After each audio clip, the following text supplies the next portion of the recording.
नमस्कार, मैं doctor Rajneesh Kumar Yadav, assistant professor Hindi, Rajendra college, Jayaprakash Vishwavidyalaya Chhapra. पाठ्यक्रम चर्चा के अंतर्गत आज मैं बीए पार्ट 3 यानी टीडीसी पार्ट 3 हिंदी ऑनर्स के पाठ्यक्रम पर चर्चा करूंगा। यह पाठ्यक्रम कुल 4 प्रश्न पत्रों में बटा हुआ है, जिसमें इसकी शुरुआत 5वें प्रश्न पत्र से होती है। हिंदी प्रतिष्ठा पंचम पत्र जो है भाषा विज्ञान। भाषा विज्ञान में जो निर्धारित पाठ अंश लगे हैं, पहला है भाषा विज्ञान की परिभाषा और अध्ययन क्षेत्र।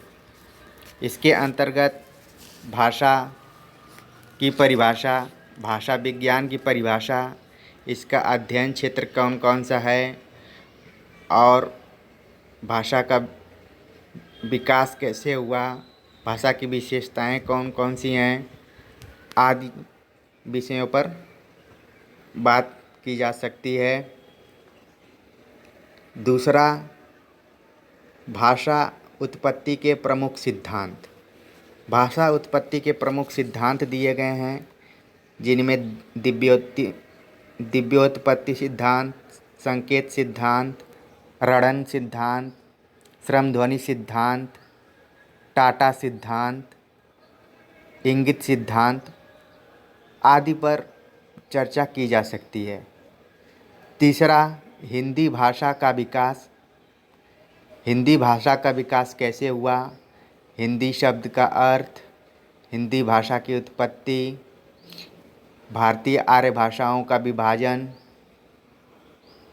और फिर हिंदी का विकास कैसे हुआ, ये सारे विषय इसके अंतर्गत आते हैं। चौथा, वागेंद्रियों का परिचय।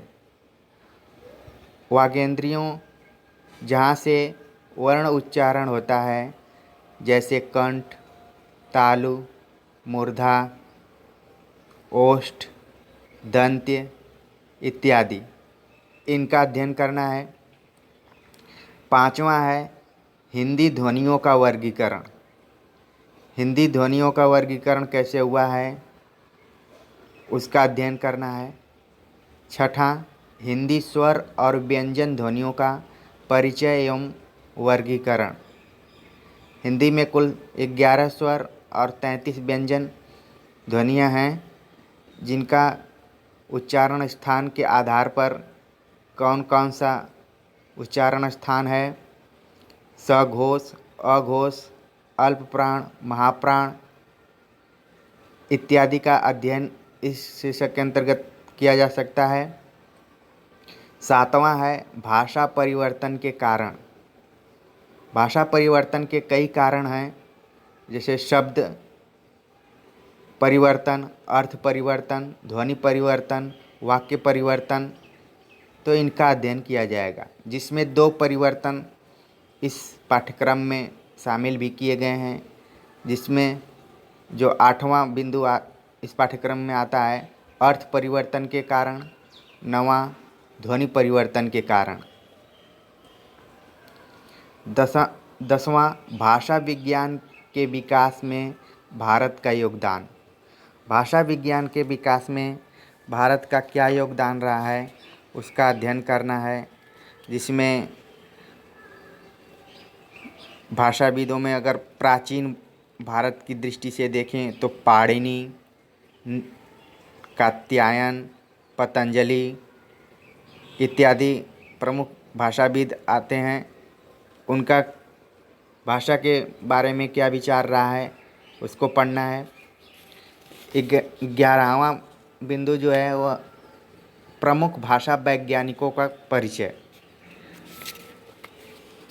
इसके अंतर्गत 18वीं शताब्दी से लेकर 20वीं शताब्दी के बीच भारतीय और यूरोपीय भाषा वैज्ञानिकों के बारे में पढ़ना है, जिसमें प्रमुखतः Saussure, Noam Chomsky, Leonard Bloomfield जैसे भाषा वैज्ञानिक प्रमुख हैं। यह प्रश्न पत्र कुल 100 अंकों का है, जिसमें 4 आलोचनात्मक प्रश्न आएंगे 20-20 अंकों के, 3 लघु उत्तरीय प्रश्न आएंगे 5-5 अंकों के, और 5 वस्तुनिष्ठ प्रश्न आएंगे 15 अंकों के। तो इस तरह से यह प्रश्न पत्र 100 अंकों का हो जाता है। अब मैं बात करूंगा प्रश्न पत्र छठा, जो है काव्य शास्त्र एवं साहित्यालोचन। इस प्रश्न पत्र में 4 खंड होंगे। परीक्षार्थियों को निर्देशानुसार सभी खंडों से प्रश्न के उत्तर देना अनिवार्य है। काव्य शास्त्र एवं साहित्यालोचन में जो निर्धारित विषय है वह है खंड क में काव्य के स्वरूप और लक्षण, काव्य का स्वरूप क्या है और उसके लक्षण क्या हैं। काव्य शास्त्र के अंतर्गत 6 संप्रदाय और कई आचार्यों का अध्ययन करना होता है, तो उनका काव्य के बारे में क्या विचार है और काव्य का लक्षण क्या क्या दिया है। जैसे भामा का है शब्दार्थो सहितो काव्यम, उसी तरह अन्य आचार्यों के बारे में पढ़ना है। दूसरा, काव्य प्रयोजन, काव्य का प्रयोजन क्या है उसके बारे में पढ़ना है।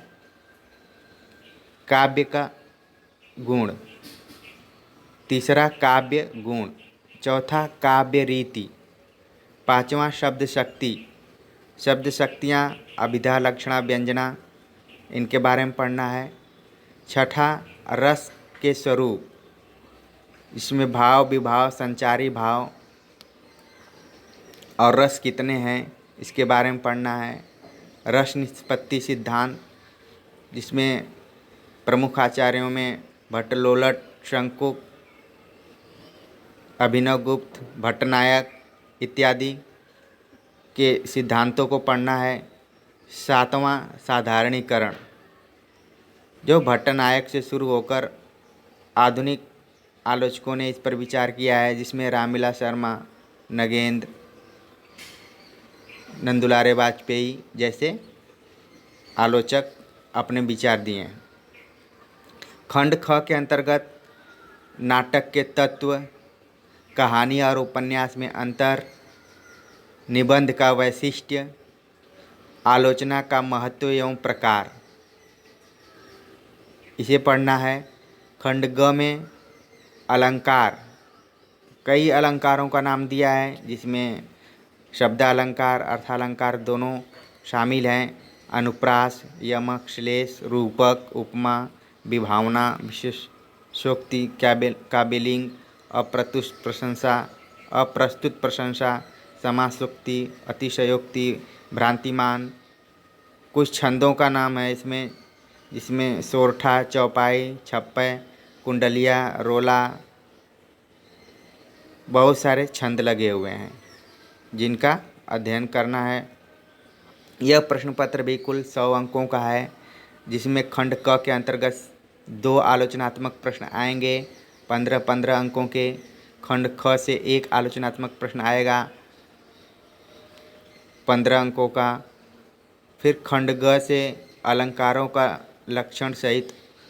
लक्षण और उदाहरण सहित उत्तर देना होगा। खंड घ के अंतर्गत छंदों का लक्षण स्पष्ट करते हुए उदाहरण सहित उत्तर देना है, और 5 वस्तुनिष्ठ प्रश्न रहेंगे। तो कुल यह प्रश्न पत्र 100 अंकों का है। 7वां प्रश्न पत्र प्रयोजन मूलक हिंदी और हिंदी पत्रकारिता। इस पत्र में 3 खंड हैं। परीक्षार्थियों को निर्देशानुसार सभी खंडों से प्रश्नों के उत्तर देना अनिवार्य है। खंड क के अंतर्गत प्रयोजन मूलक हिंदी से 2 आलोचनात्मक प्रश्न आएंगे 40 नंबर के। खंड ख से हिंदी पत्रकारिता के निर्धारित विषयों में से 2 आलोचनात्मक प्रश्न आएंगे 40 नंबर के। खंड ग के अंतर्गत खंड क ख के लिए जो विषय निर्धारित किए गए हैं उससे 5 वस्तुनिष्ठ प्रश्न आएंगे और 2 पर टिप्पणी लिखना है। तो यह प्रश्न पत्र भी 100 अंकों का है। अब पाठ्यक्रम में क्या लगा हुआ है, प्रयोजन मूलक हिंदी के अंतर्गत। प्रयोजन मूलक हिंदी का सामान्य अर्थ है ऐसी हिंदी जो किसी विशेष उद्देश्य से प्रयोग में लाई जाती हो, जैसे विज्ञान, तकनीकी, संचार आदि के क्षेत्र में जब हिंदी का प्रयोग होता है तो प्रयोजन मूलक हिंदी कहलाती है। जिसमें क्या पढ़ना है, प्रयोजन मूलक हिंदी, स्वरूप एवं संभावनाएं। दूसरा, भारतीय संविधान में हिंदी। भारतीय संविधान के अंतर्गत हिंदी को राजभाषा का दर्जा दिया गया है। अनुच्छेद 343 से 351 के बीच में प्रावधान है राजभाषा के, तो उसे पढ़ना है। तीसरा है पारिभाषिक शब्दावली, अर्थ, विशेषता एवं शब्दावली निर्माण के सिद्धांत। चौथा, अनुवाद। पांचवा, विज्ञापन। छठा, कार्यालयी पत्र, जिसके अंतर्गत आदेश, अधिसूचना और प्रतिवेदन का परिचय। सातवां, अर्ध सरकारी पत्र। आठवां, दूरसंचार के प्रमुख साधन। तो ये प्रयोजन मूलक हिंदी है। खंड ख के अंतर्गत पत्रकारिता। पत्रकारिता हिंदी साहित्य पढ़ने वालों के लिए एक करियर के रूप में भी देखी जाती है, जिसको इस पाठ्यक्रम के अंतर्गत पढ़ना है।